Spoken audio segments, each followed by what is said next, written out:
pessoal, tudo bem? Eu me chamo Lara, muito prazer, e está começando mais um vídeo aqui no canal. Hoje estaremos estudando o livro de Jeremias, capítulo 6 e algumas menções do capítulo 7 também. Para isso, eu irei ler o texto base. Jeremias 7,3 diz assim: Assim diz o Senhor dos Exércitos, o Deus de Israel: corrijam a sua conduta e as suas ações. Eu os farei habitar neste lugar. Antes de começarmos a falar sobre esses capítulos em específico, eu primeiro quero trazer o contexto que Jeremias estava vivendo. Jeremias é chamado para pregar para o povo de Judá em um dos piores momentos da história, onde a idolatria, onde a injustiça, onde a fé superficial tinha tomado conta da terra. Mesmo Israel fazendo tudo isso, fazendo diversos pecados perante Deus, eles ainda achavam que Deus iria proteger Jerusalém e o templo. Mas Deus justamente envia Jeremias para dizer: eu vejo o coração, não adianta só parecer santo, porque Deus ele nos sonda e sabe as nossas piores intenções. Então Deus ele estava olhando para aquele povo e estava sentindo pena, grifo meu, né?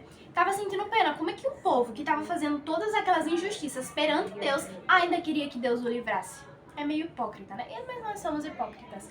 Nós, leitores, quando estamos lendo as histórias de Israel, eu pelo menos sou assim, eu fico, meu Deus, Deus já falou com esse povo dezenas de vezes, esse povo não obedece. Aí é aquele momento que a gente para e reflete. Nós somos a nova Israel. E nós fazemos práticas piores que Israel e ainda queremos que Deus nos abençoe. Então a gente tá ali pegando aquele rançozinho do povo. Meu Deus! Sabe? Dá vontade de chacoalhar o povo assim, dizer, meu pai, acorda, meu filho, acorda. Meus irmãos, acorda!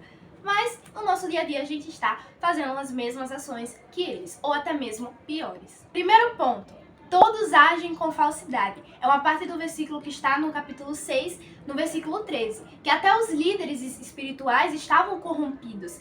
E a minha igreja está estudando uma série de lições, que eu sou da Adventista da Promessa, para quem não sabe, uma série de lições que fala sobre revitalização e plantação de igreja. Plantar é justamente aquilo que não existe, né? Plantar algo do zero, e revitalizar é algo que já existe, que é o que precisa ser feito dentro da casa de Deus. E teve uma lição que falava justamente sobre os líderes, revitalizando a liderança. Porque se os líderes estão fracos, a sua membresia também estará fraca. Então era como o povo de Israel. Se os líderes, se os mais importantes, estavam pecando, cheio de hipocrisia, eu acho que o pessoal olhava assim, não, se ele vai ser o nosso líder, nós estamos seguindo certo. Porque se ele está fazendo errado, eu estou seguindo certo. Mas isso não é justificativa. Se o líder ele está pecando, que ele resolva as contas dele com Deus. Se o líder está fazendo o seu papel de líder errado, que ele resolva as contas com Deus. Não é eu dizer para justificar o meu erro. Então era isso que estava acontecendo com Israel. Até os líderes estavam corrompidos. E era justamente uma religiosidade sem arrependimento.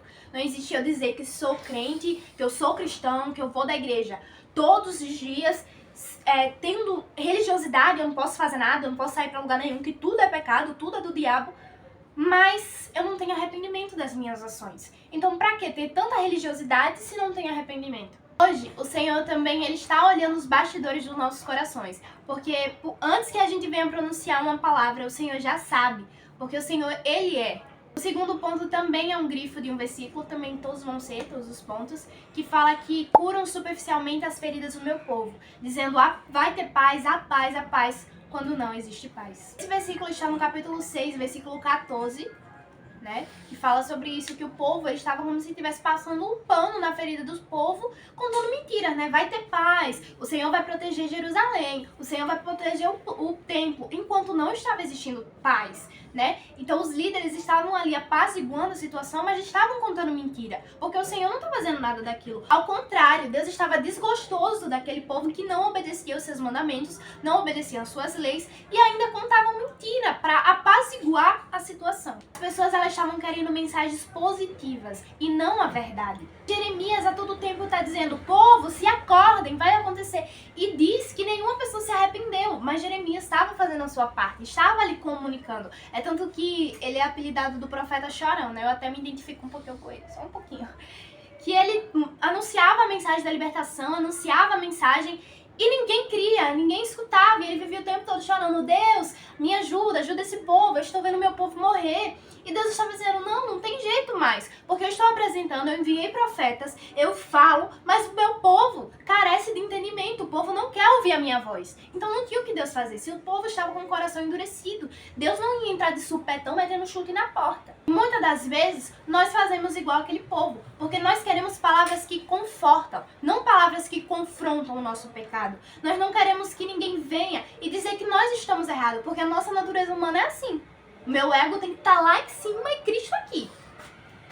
Enquanto o nosso ego precisa ir para a lama para Cristo ser exaltado. Mas ele mostra que sem arrependimento não existe paz verdadeira. Então os líderes poderiam estar todo o tempo dizendo que estava tendo paz, os povos estavam acreditando que existiria paz, mas não tinha paz nenhuma. O ponto está no capítulo 6, versículo 16, que diz: ponham-se nas encruzilhadas e olhem, perguntem pelos caminhos antigos, perguntem pelo bom caminho. Então Deus aqui está chamando Israel para o caminho da obediência. Deus está chamando o seu povo para obedecer a sua voz. Portanto, Israel mais uma vez não está querendo escutar a voz de Deus. Mais uma vez desobedece o que o Senhor está falando.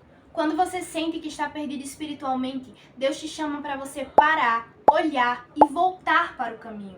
Não existe essa de eu vou me consertar para depois ter um relacionamento melhor com o Senhor. Venha do jeito que você está, porque quando você estiver aqui com Cristo, Ele sim vai te ajudar a se aperfeiçoar dia após dia. Por intermédio do Espírito Santo, Ele vai estar te aconselhando, te instruindo, dizendo o que precisa, o que é necessário mudar, o que é necessário abrir mão, o que é necessário renunciar. Para concluirmos, Deus está mais interessado em corações quebrantados do que em rotinas religiosas. Deus está mais preocupado em escutar a nossa sinceridade, em escutar o nosso coração derramado perante Ele, do que rotina, do que algo que nos enfadiga, do que um peso que colocam sobre nós. Porque o Evangelho de Cristo, o servir para Cristo, não tem que ser um fardo, porque Ele diz que o fardo dele é leve. Então, se nós nos sentimos assim, há algo de errado.